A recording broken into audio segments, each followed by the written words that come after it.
How you guys doing? This is Jason with MediaTek, and let me just tell you something. I'm tired of boring phones.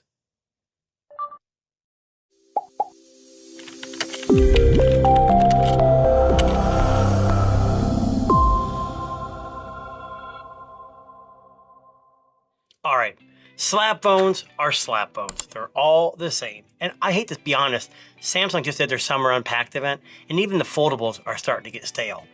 What do companies need to do besides bright colors to make phones a little different? What I'm going to show you is something that's super exciting to me, and it's not what you expect from my channel because most of the mobile devices that I show you are expensive phones, etc. But this phone today is something released by the company called Nothing. Now, Nothing has the Phone 1, the Phone 2, a slew of earbuds, and even yes, that's right, a watch from their CMF brand, which is their more budget-friendly offshoot. So that's what I'm going to show you today. It's a CMF Phone 1. What is CMF? CMF is the budget version of the Nothing phone. Now, Nothing phones are pretty affordable, but these are even more affordable. And what's interesting about this concept is that not only are they making devices that are very budget-friendly, but they're also keeping that aesthetic and some spice, I guess you could say, when it comes to design. So what is this phone? This is the Nothing Phone 1. It's very similar to the Nothing Phone 1. This is the CMF Phone 1. It's got a MediaTek Dimensity 7300. Now, that's a pretty decent mid-sized chip. I believe the 2A has like a 7200 Pro, which is technically more powerful, but who cares? We're splitting hairs at this point. It's got 6 or 8 gigabytes of LPDDR4X RAM. This is the 8 gig. I believe this is the 8 gig version here. Yeah, 8 gig 128. It's got a 6.7 inch full HD plus AMOLED with 120 hertz refresh rate. It's got AGC Dragon Tail Pro protection. So it's not Victus, but it's an offshoot, probably cheaper to save money. It's got a 50 megapixel main camera plus a depth sensor, which from what I've seen doesn't do a whole lot. The front camera is a 16 megapixel, video up to 4K 30 frames per second, and it does have a hybrid SIM card slot. Sorry guys, I'm just really excited for this, which is kind of strange because this phone is $199 here in the US. Now, it's not officially offered in the US. I don't believe it's through their beta program, and from what I've also seen is there's very limited band coverage. So from what I've seen, T-Mobile works generally pretty good with 5G, AT&T, and that's about it. You're kind of out of luck unless you have an MVNO that uses T-Mobile or AT&T. Doesn't have NFC, does have Type-C charging port, 5,000 milliamp hour battery, 33 watt fast charging. It says IP52, which, you know, it's blast resistant, and we'll go into that a little more. It is running Nothing OS 2.6. So it's got the Nothing OS. So if you're comfortable with that cool retro vibe that they put on there, which I think is pretty cool, this is something you'd be interested in. So it starts at $199, and let's just get into it. Now, there's a slew of colors. There's like orange, black, gray. I got something a little different. Here in the US, again, they also offer a bunch of other things for us. We'll go in here in a little bit that wasn't available here in the US yet, but let's just take a look. So as you can see here, let's just put this back on real quick. You can see what it looks like already. This is the back cameras. This is the depth sensor, which I've seen if you hold your finger over it, take a picture, it doesn't really change a whole lot. There's your main picture. You'll see these interesting screw-like things on the box. You see Nothing, their branding, even though it's a CMF phone.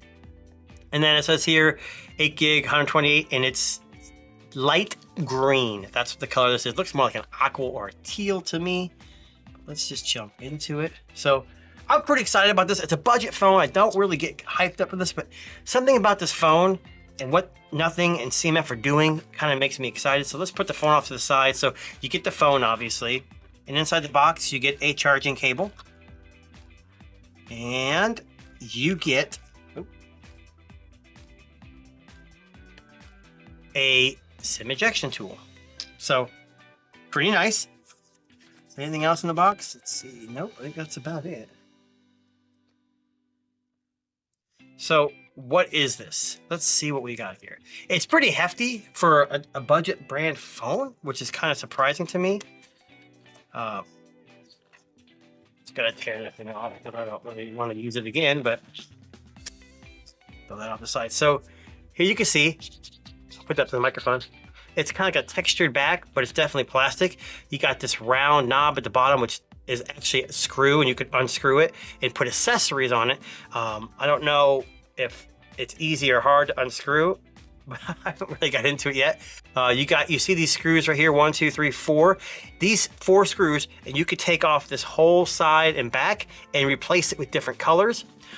With this also, and this, you can have a kickstand that goes here, a lanyard, which I don't know who'd want to do that.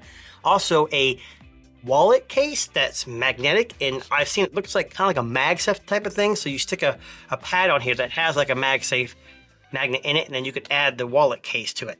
The wallet case and the lanyard were not available at the time of this in the US. I did order a different color back, but for some reason it did not come in with the rest of the devices, so not really sure what that's all about.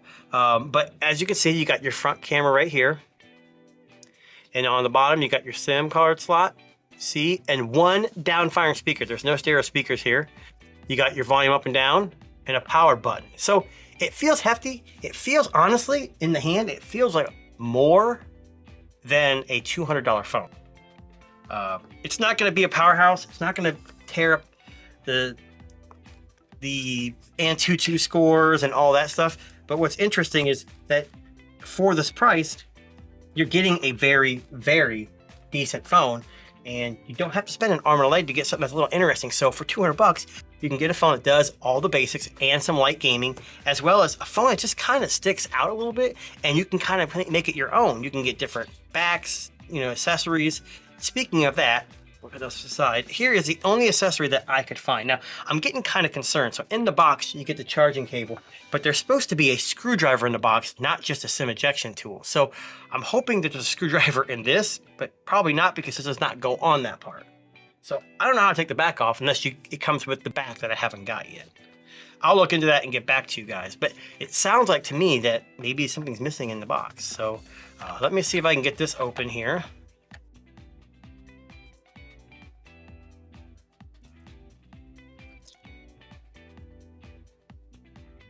So this is the kickstand. So as you put it on the back, it's supposed, there you go. That was about it. And a little bit of some paperwork here.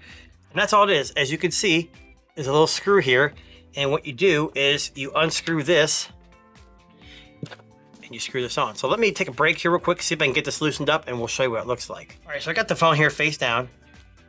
And basically, you can see it coming off there. Just keep unscrewing, and this comes off. Well, here you can put the lanyard or any other thing. And what's interesting, I just read an article that they actually released some of the 3D dimensions, so you can make your own backings if you want. You can make your own accessories, and I'm guessing they're gonna, if they're good enough, they're gonna actually mass produce some of the consumer-made ones for the rest of everybody. So I'm super excited about that. That's what I like about this phone. If you guys are familiar here in the US with the Ford Maverick, it's a very small truck.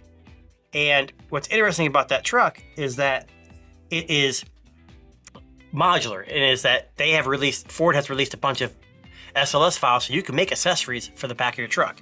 But like I said, this is the kickstand, so you can see how it kind of stretches out, and it will hold the phone up, or like that.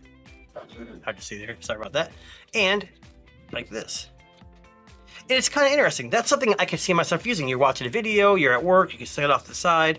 I'm not condoning not working at work, but like I said, and I would go through like the OS, but it's basically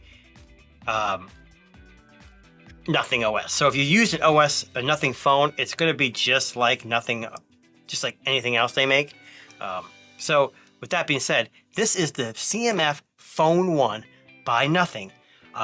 Once I can figure out the screwdriver, I will show you how this back comes off. All right, so I'm gonna reach out to Nothing and see why I didn't get the screwdriver, or if it actually comes with the accessory back that I didn't get. But I got my Linus Tech Tips here screwdriver.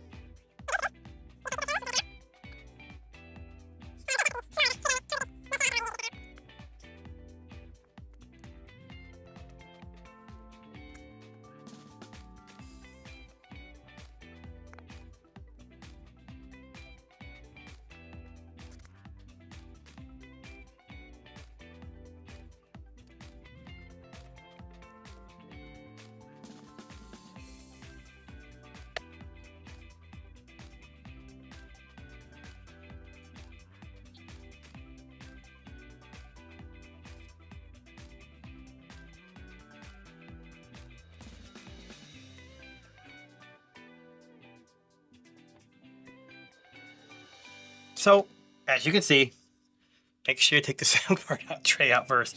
It's a little concerning, and I'm going to speed that up, but you see the battery here, and you can see there's no wireless charging, no NFC. And you can tell the reason why this comes off, it's not super IP68 rated, because obviously you're open to the elements. Battery is not replaceable. It'd be interesting to see down the line, you know, people are going to start making their own accessories. If this phone gets popular enough and they see some 3D prints, it'd be interesting to somebody to get a case and integrate wireless charging in it. It'd be interesting to see that. So if anybody's watching this and is much more creative and more engineering-like than me, get on it. But like I said, guys, this has been a quick look and quick unboxing of the Nothing CMF Phone 1, and it is $199, available now, and we'll catch you on the next video. Thanks, guys.